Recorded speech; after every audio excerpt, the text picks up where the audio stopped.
Bismillahirrahmanirrahim. Assalamualaikum warahmatullahi wabarakatuh.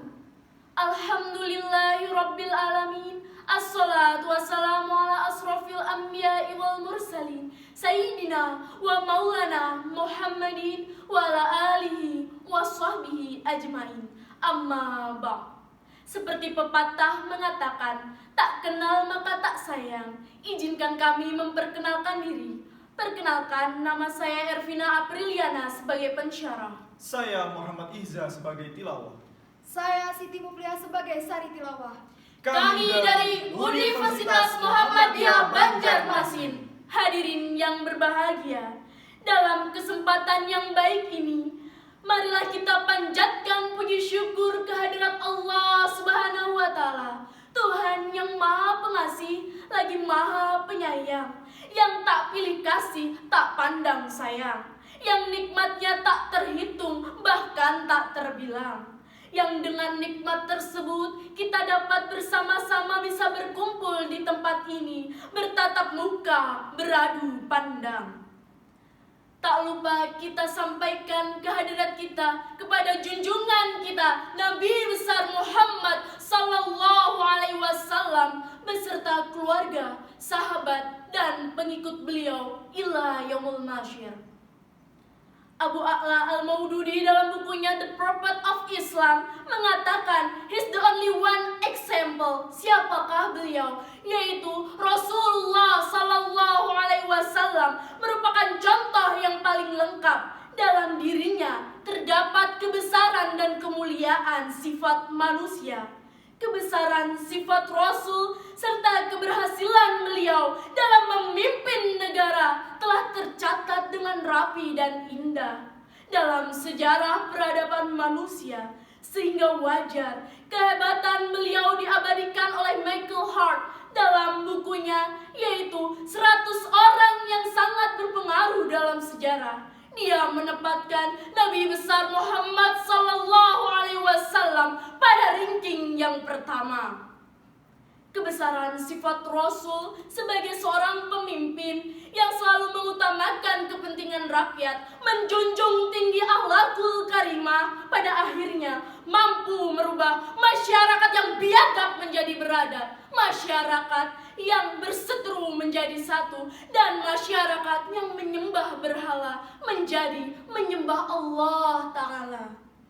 Mengingat keberhasilan beliau dalam memimpin negeri ini, maka pada kesempatan ini kami akan membawakan sebuah syarahan yang berjudul Pemimpin Ideal dalam Perspektif Al-Quran, yang akan diawali oleh firman Allah Subhanahu wa Ta'ala dalam Quran Surah Al-Ahzab ayat 21.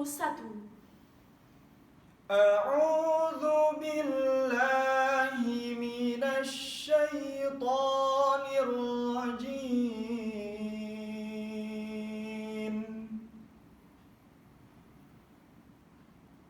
Bismillahirrahmanirrahim. Laqad kana lakum fi rasulillahi uswatun hasanah.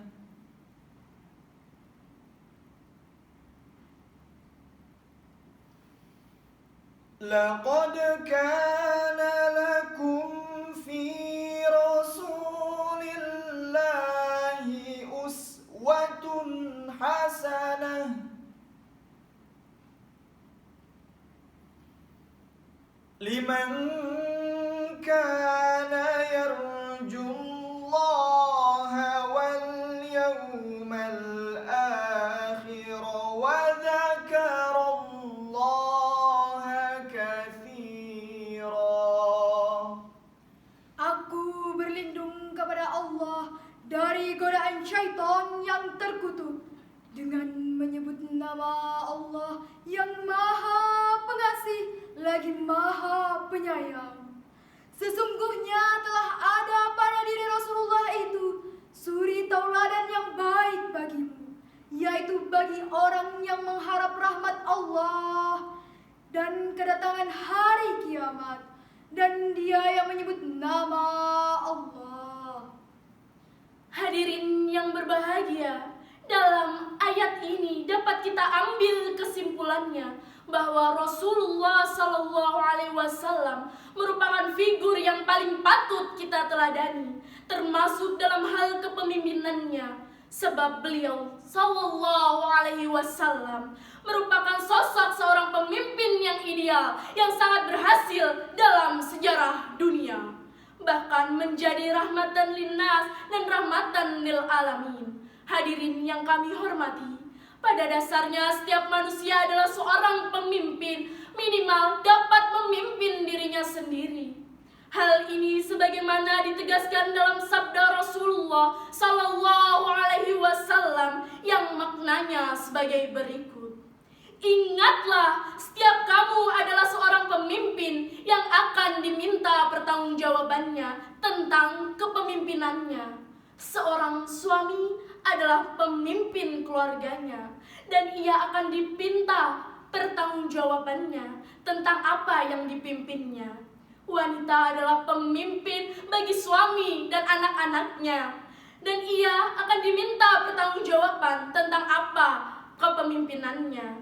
Ingatlah bahwa kalian adalah sebagai pemimpin dan akan diminta pertanggungjawabannya atas kepemimpinannya. Kemudian dalam Islam, seorang pemimpin yang baik adalah pemimpin yang memiliki sekurang-kurangnya 4 sifat yang dimiliki oleh Rasulullah SAW. Yang pertama adalah sifat sidik, yang artinya jujur, sehingga ia dapat dipercaya oleh orang-orang yang dipimpinnya. Yang kedua yaitu tabligh, yaitu dapat menyampaikan atau mampu berkomunikasi dan bernegosiasi. Yang ketiga adalah amanah, yang artinya dapat dipercaya, bertanggung jawab dan menjalankan tugasnya. Yang terakhir adalah fatona, yang artinya cerdas. Dia cerdas dalam berbicara, cerdas dalam visi, misi, strategi, dan juga cara mengimplementasikannya.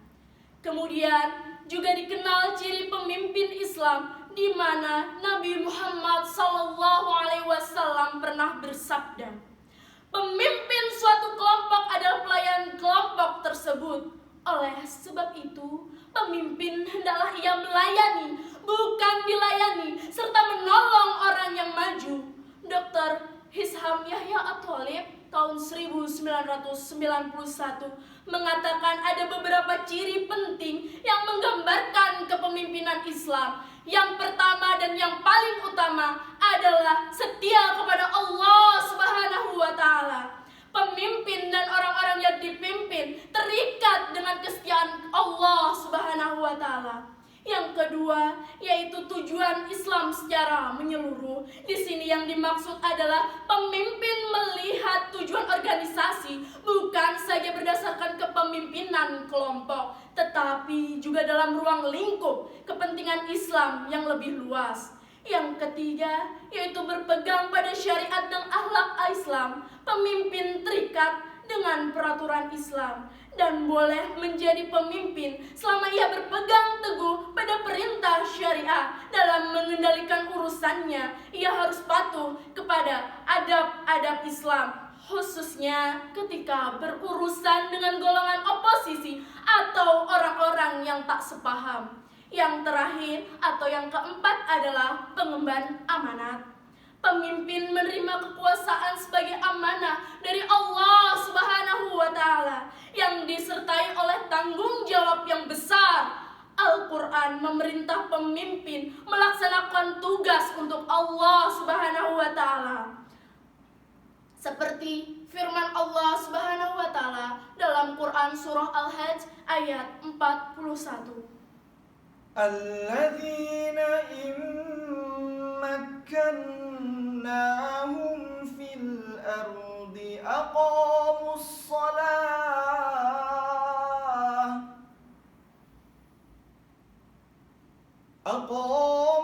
salata wa atawuz zakata wa amaru